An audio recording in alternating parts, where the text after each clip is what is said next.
Hey, what's going on, guys? How y'all doing? So Genshin Impact is an overwhelming game for beginners. I know I was overwhelmed. It's a big world to explore. There are a lot of systems, a lot of things to unlock, things to find, and it can be overwhelming to figure out what is the best way to go about this game. So in today's video, for you guys just starting, I'm going to talk about 5 tips for you guys to best optimize how to play this game and, get the most out of it, get the most rewards, get the most bang. And, these are pretty beginner tips. So if you've been playing for a while, you may already know these things, but if you're new, these are going to be for you. So before we get into the video, guys, just a reminder, if you want some more content from me, go over to my Twitch channel, twitch.tv/xjazz207. I do stream there Monday, Wednesday, Fridays around 8 p.m. EST. We have fun over there. We play some Genshin now. And if you want, go ahead and subscribe to the channel. That would be a big help, guys. So without further ado, let's jump right into the video. So my first tip for you guys, make sure that you know what upgrade materials you're going to need for your characters, first of all, but also make sure you know where the spawn points are. So, for example, for my main DPS character, Razor, I need a bunch of these wolf hooks. And in the same vein, if we go to my official, she needs a bunch of these small lamp grass. So, luckily, these are both in the same location for me. So, I've actually already farmed all my wolf hooks, but if we look right here, we have some small lamp grass, and these can all be found in Wolfendom. So make sure you know where your spawns are, because they will refresh, and it is important to have a stockpile because your characters are going to need a lot of these materials to stock up. So you might ask, how do I know where to find these? Well, of course,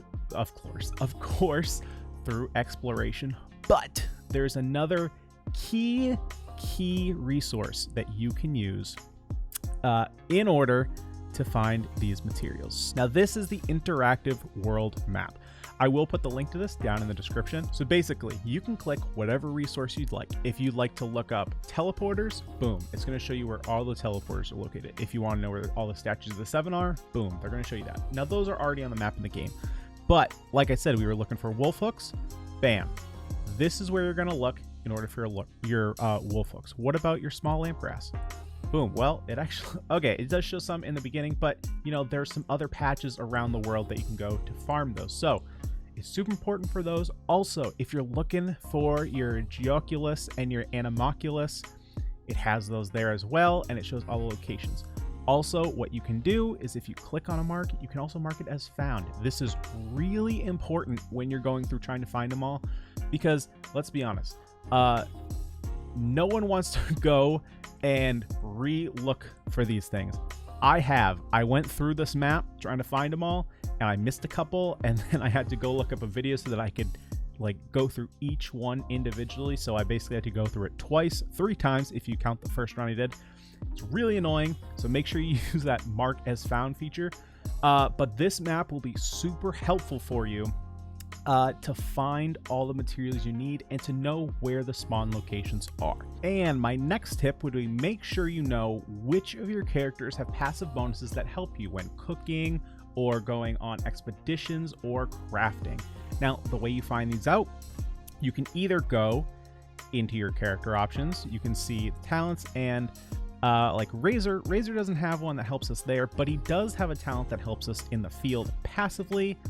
But if we go over to, say, Sucrose, her talent is that when she crafts a character or weapon enhancement material, she has a 10% chance to obtain double the product. Now, if y'all know me, I love free stuff. So how do we actually use that? So if we go over to a crafting table and boot it up, right down here, you can switch your character. So a lot of the characters, like you'll see here, have no character bonus, but if we go and pick an actual weapon enhancement, so let's do the cracked tooth here, and you'll see right here, this change character icon is actually flashing. So if we change this, scroll up to the top, actually, so we can see that Mona actually has one as well. So, but she has a 25% chance to refund part of the material. Now, she has a 5-star character, so the higher stars you go, the better these talents will be. But you just click on her, it switches her, and now we have an extra % chance to get extra materials, which is very nice.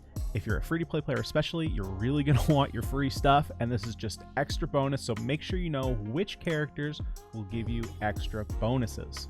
My next tip would be make sure you know which of your elements work together and which ones don't. And in terms of don't working together, really most of them work together, but in terms of fighting enemies, some of them don't work together. So on my team, I have 2 Electro units. I have Razor and I have Fischl. So I need to go and fight the Electro Hypostasis quite a bit.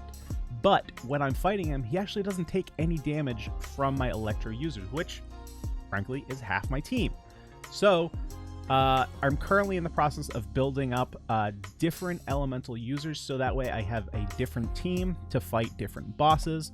But make sure you know which elements are not effective against others, which really it comes down to if it's the same type, it's not going to be effective. So you may want to put a little bit of resources into units of different types, so that way you can fight these bosses, especially the ones that you're going to fight over and over again if you're using 2 units of the same type. And if you don't know, a little bonus tip here is that if we go into our party setup, you can actually see which units are going to work well together. So if you go up here to Elemental Resonance, this will tell you what your bonuses are. So probably if you're starting out, you're going to have any of the 4 unique elements, which will give you all elemental resistance plus 15%. But if you have 2 characters of the same elemental type, so like for me, I have 2 Electro users, I'm going to get the bonus High Voltage. So any enemies affected by Hydro, I'm affected by Hydro for 40% less time. Superconduct, Overload, and Electrocharge have a 100% chance to generate an Electro Elemental particle. So because of that, I'm getting bonuses just for having 2 Electro users. If, for instance, you had 2 Fire users, which is very beneficial for beginning players. Let's see, down here. You're affected by Cryo for 40% less time, and it increases your attack by 25%, which is huge. When you're starting out, you really want that extra damage so that you're killing enemies as fast as possible. So you can get free bonuses just by using 2 of the same type of elements. So finally on this list is make sure you do all your daily missions. This includes commissions, bosses, your battle pass logins, and requirements there. Make sure you're getting these done daily. Also, make sure to check your domains. Make sure that whatever day you're on, that you need those materials. So if you don't know, all the domains, the rewards you get will change day by day. So let's check out Fischl for a second. So if we go into our weapon and to enhance, right over here, we can see that for this lustrous stone, I need to go and check out a couple of these domains. Now, this first one here, Thundercloud Altar, is only available Monday and Thursday. However, if I do go there, there are other rewards I can get on the other days. It's just that these days, Monday and Thursday, is when this reward is available. But right here, I'm recording this on Sunday, I can get it here in the electrostatic field. So if we go there, we'll see, oh, hey, look, these rewards are in here. But if we go back here, go to the Thundercloud Altar, domain not yet available. Well, K-Game, thanks for working with me.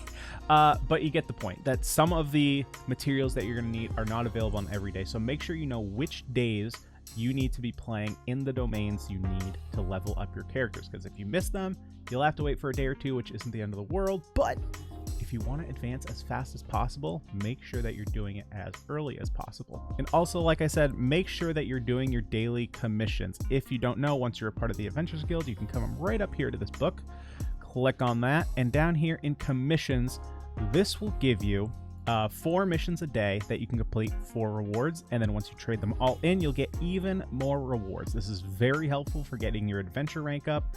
It's very helpful for getting Prima Gems. It's very useful for getting a lot of stuff, quite honestly.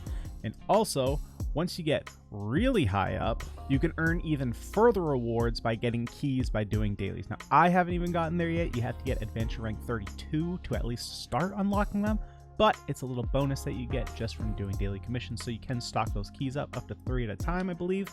And It's free stuff. We like free stuff. So guys, that is the end of today's video. I hope these tips helped you out, and I hope they help you guys advance through the game, get your adventure rank up as high as possible, get your characters ascended as fast as possible, and then we can start cranking out the mid to end game. If you did like the content today and you want more from me, go over to my Twitch page, twitch.tv/xjazz207. We play on Twitch Monday, Wednesday, Friday. This has kind of become my main game. This is what I'm going to be playing here for at least the next couple weeks. So you can either do that, or you can subscribe to this YouTube channel so that way you always know when I put out a new video. Like I said, hope you guys did enjoy. I'll see you guys in the next one. Peace.